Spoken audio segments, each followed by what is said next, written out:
सुनो, chapter 9 straight line miscellaneous के दो इंपॉर्टेंट क्वेश्चन है। मैं वैल्यू चेंज करके बता रहा हूं, आपको बुक वाले क्वेश्चंस करने, इसलिए दोनों पहले ध्यान से सुनो। क्वेश्चन ये बेटा, फाइंड द डिस्टेंस ऑफ, ध्यान सुनना, find the distance of the point from the line, find the distance of this point from this line which is measured parallel along a line, which is measured parallel along this line। मतलब क्या है इसका, मैं language पढ़ के सुना रहा हूं बेटा, एक ध्यान।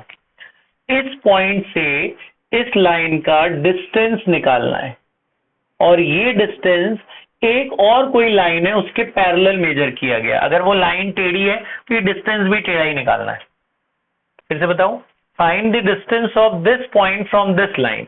डिस्टेंस दो तरीके के होते हैं, एक परपेंडिकुलर डिस्टेंस होता है सीधा वाला, एक ऐसे ऐसे कैसे भी डिस्टेंस हो सकता है ना। तो उसने बोला इस पॉइंट से इस लाइन का डिस्टेंस निकालना है।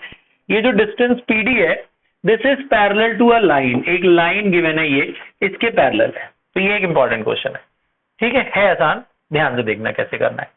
सबसे पहले आप पीडी की इक्वेशन बनाएंगे, उसके पहले आप इसका स्लोप निकाल लो। स्लोप कैसे निकलता है, minus A by B. Slope कैसे निकलता है, माइनस ए बाई बी, यानी एक्स का कोफिशिएंट डिवाइडेड बाय वाई का कोफिशिएंट।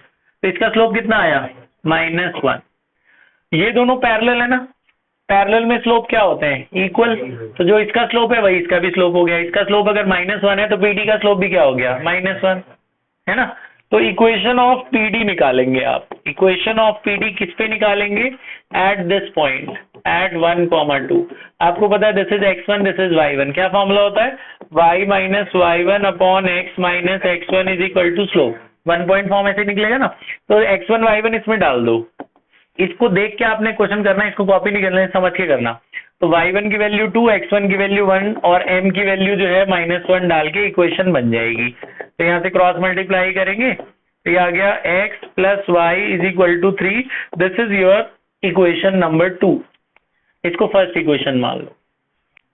अगर मैं पीडी, मुझे पीडी की इक्वेशन मिल गई, अगर मैं पीडी की लाइन को बढ़ाऊं तो पीडी और ये फर्स्ट इक्वेशन यहाँ इंटरसेक्ट कर रहे हैं ना। तो अगर मैं पीडी और इसको सॉल्व कर लूं तो मुझे डी पॉइंट जो मिलेगा वो पॉइंट ऑफ इंटरसेक्शन आ जाएगा ना। तो अब आपका अगला स्टेप है फर्स्ट और सेकंड इक्वेशन को सॉल्व करना। Solve 1 and 2 by elimination method. देखो ये पहली इक्वेशन क्या थी, 3x plus 4y is equal to 7। Second equation क्या है, x plus Y is equal to 3। इसको सॉल्व कर लोगे, सॉल्व करना पता है ना क्या करते हैं, ये नंबर वहां मल्टीप्लाई, वो नंबर यहाँ मल्टीप्लाई, फिर 3 हो जाएगा, फिर सब ट्रैक कर देते हैं, x और y आ जाएगा ना सॉल्व करके। मान लो x आया 1, y आया 1, आया नहीं मैंने ऐसे लिखा है, सॉल्व कर लेना, x y आ जाएगा। अब x और y जो मिले वो क्या मिला, वो तुम्हें d मिल गया। x और y is the point of intersection of this and this. तो इन दोनों का इंटरसेक्शन क्या है, d। तो ये d पॉइंट तुम्हें मिल गया, d पॉइंट मिल गया, d पॉइंट क्या मिल गया, 1, 1। अब आप डिस्टेंस फार्मूला से डिस्टेंस नहीं निकाल सकते, मुझे डिस्टेंस निकालना था। 10th में पढ़ा है ना distance formula, √x2 minus x1 square y2 minus y1 square. तो 1 माइनस 1 क्या हो गया, 0, और 1 माइनस 2 क्या हो गया, -1 का स्क्वायर। तो -1 का स्क्वायर तो +1। तो डिस्टेंस कितना आ गया, 1 यूनिट। तो ये आया नहीं तो मैंने ऐसे ही लिखा है। तो आप बुक वाला करना, देखना क्या आ रहा है। मेथड समझ में आया तुम्हें क्या करना है, पहले क्या करना है, पहले इस लाइन का स्लोप निकालना है, फिर इस पीडी की इक्वेशन बनानी है 1 पॉइंट फॉर्म से, फिर इस इक्वेशन और इस इक्वेशन को सॉल्व कर लेना है। सॉल्व मतलब एलिमिनेशन मेथड। एलिमिनेशन सबको पता ही है, एक्स वाई आ जाएगा, तो जो एक्स वाई आएगा वो डी पॉइंट मिल जाएगा। फिर डिस्टेंस फॉर्मूला से पीडी का डिस्टेंस निकाल लेना। This is one of the important question. Next important question is this, ध्यान से सुनना। There are 2 lines whose equations are given। Suppose पहली की इक्वेशन है 3x plus 4y equal to 9, दूसरी की इक्वेशन है y is equal to 2x plus 3। There is a third line which intersect the other 2 lines at same angle। this is the equation of third line। 3 line है, ये आपस में intersect कर रही है। जो बीच वाली लाइन है वो बाकी दोनों के साथ इक्वली इंक्लाइंड है, ये वर्ड लिखा होगा, it is equally inclined. Equally inclined means the middle line makes equal angle with first and third line। मतलब ये वाला जो एंगल है अल्फा, वो इस वाले एंगल थीटा के बराबर है। This angle is equal to this angle is given. Alpha किसके इक्वल गिवन है, थीटा का। आपको ये m निकालना है, ये m गायब दिख रहा है, m निकालना है, ठीक है।